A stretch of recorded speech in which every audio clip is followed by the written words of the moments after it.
नमस्कार। आज हम बाइबल की कहानियों के कुछ अंशों पर बात कर रहे हैं। ये जो स्रोत हमारे सामने है, ये इसे ईश्वर की एक कह सकते हैं बड़ी कहानी की तरह देखता है। हाँ, मतलब दुनिया की शुरुआत से लेकर यीशु मसीह के जीवन और उसके बाद तक। तो चलिए देखते हैं कि ये नजरिया क्या कहता है। बिल्कुल। और ये स्रोत बाइबल को दो मुख्य हिस्सों में बांटता है। एक है पुराना नियम और दूसरा नया नियम। अच्छा, और पुराना नियम वो एक तरह से पूरी कहानी की बुनियाद रखता है। बुनियाद। और इस बुनियाद में तो कुछ बहुत ही जाने मानी कहानियां हैं जिनका जिक्र ये स्रोत करता है, जैसे उत्पत्ति की किताब, हाँ, उत्पत्ति। दुनिया, इंसान की शुरुआत, आदम और हवा, नूह की नाव भी। बिल्कुल। स्रोत शायद इसे सिर्फ शुरुआत नहीं बल्कि ईश्वर और इंसान की रिश्ते की वो पहली झलक मानता है। हाँ, कह सकते हैं। उत्पत्ति की किताब इसी शुरुआती रिश्ते की और कुछ वादों की नींव रखती है। और यहीं से कहानी फिर आगे बढ़ती है निर्गमन की तरफ। निर्गमन, मूसा वाली कहानी। हाँ हाँ, वही, जिसमें मूसा इसराइलियों को मिस्र की गुलामी से बाहर निकालते हैं। ये आज़ादी की एक बहुत बहुत अहम कहानी है। हाँ, और इसमें 10 आज्ञाओं का भी जिक्र आता है। स्रोत बताता है कि ये जीने के तरीके का मार्गदर्शन करती हैं। गुलामी से आजादी हम्म, और फिर जीने के नियम। ये तो वाकई एक बड़ा पड़ाव लगता है। बिल्कुल। अच्छा, इसके बाद स्रोत में न्यायियों का जिक्र है, राजाओं का भी, जैसे दाऊद और सुलेमान, हाँ हाँ, और फिर नबियों का, यशाया, यिर्मयाह। जी। क्या ये स्रोत बताता है कि ये जो अलग अलग दौर हैं, अलग अलग किरदार हैं, ये सब एक ही कहानी में कैसे फिट होते हैं? हाँ, ये एक दिलचस्प बात है जो इस जानकारी से पता चलती है।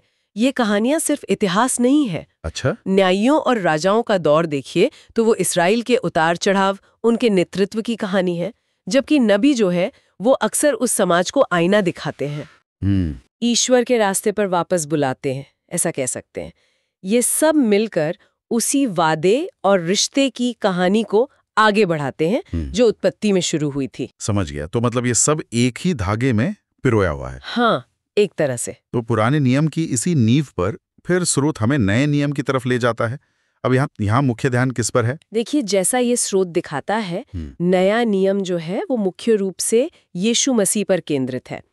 उनके जीवन, उनकी शिक्षाएं, उनकी मृत्यु और पुनरुत्थान। अच्छा, यीशु मसीह पर। हाँ, इसमें मत्थयू, मरकुस, लूका और यूहन्ना की लिखी जीवनियां हैं, जिन्हें गॉस्पेल या सुसमाचार कहते हैं। हाँ, सुना है। हर कोई अपने नजरिए से यीशु की कहानी बताता है। और इन सारी कहानियों के जरिए, चाहे वो पुराने नियम के हों या नए के, कुछ खास मूल्यों पर, संदेशों पर जोर है ना? बिल्कुल। जैसे प्रेम, आशा, क्षमा, ये सब। हाँ, बिल्कुल।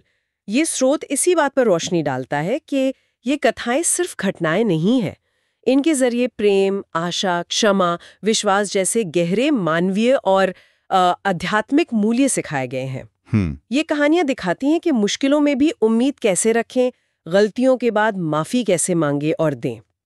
एक जो केंद्रीय विचार है जो मुझे लगता है बार बार आ रहा है, वो ये है कि ईश्वर सभी से प्रेम करता है, हाँ, क्षमा करने को भी तैयार है, लेकिन साथ ही विश्वास और उसकी आज्ञाओं के पालन की उम्मीद भी रखता है। ये संतुलन कैसे दिखाया गया है? स्रोत के हिसाब से ये संतुलन पूरी बाइबल की कहानी में बुना हुआ है। हाँ, मतलब ईश्वर का प्रेम और क्षमा वो तो अटूट दिखाए गए हैं अक्सर, अच्छा। लेकिन साथ ही इंसानी फैसलों और उनके क्या नतीजे होते हैं उस पर भी जोर है।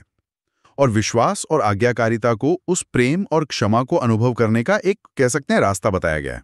तो अगर हम संक्षेप में देखें तो इन अंशों ने हमें बाइबल की संरचना, पुराना और नया नियम, इससे परिचय कराया। हाँ, और कुछ अहम कहानियां, किरदार, सृष्टि से मूसा, दाऊद, फिर यीशु तक एक छोटा सा सफर हमने तय किया। बिल्कुल। और साथ ही प्रेम, विश्वास, क्षमा जैसे जो मुख्य विषय हैं उन्हें समझा, जैसा इस स्रोत में बताया गया है। बिल्कुल सही। स्रोत इन कहानियों को एक तरह से नैतिक और आध्यात्मिक शिक्षा का माध्यम बताता है, जहां ईश्वर का प्रेम और क्षमा तो है ही, लेकिन विश्वास और सही रास्ते पर चलने की जिम्मेदारी भी है। यहाँ एक बात और सोचने लायक हो सकती है। ये जो अलग अलग कहानियां हैं, जैसे नूह की या दाऊद की या मान लीजिए यीशु के दृष्टांत, अगर हम इनमें और गहरे जाएं तो ये मुख्य संदेश प्रेम, क्षमा, विश्वास, ये ठीक किस तरह से, मतलब हर कहानी के ताने बाने में कैसे बुने गए हैं, हर कहानी का अपना खास तरीका क्या है इन विचारों को हम तक पहुंचाने का।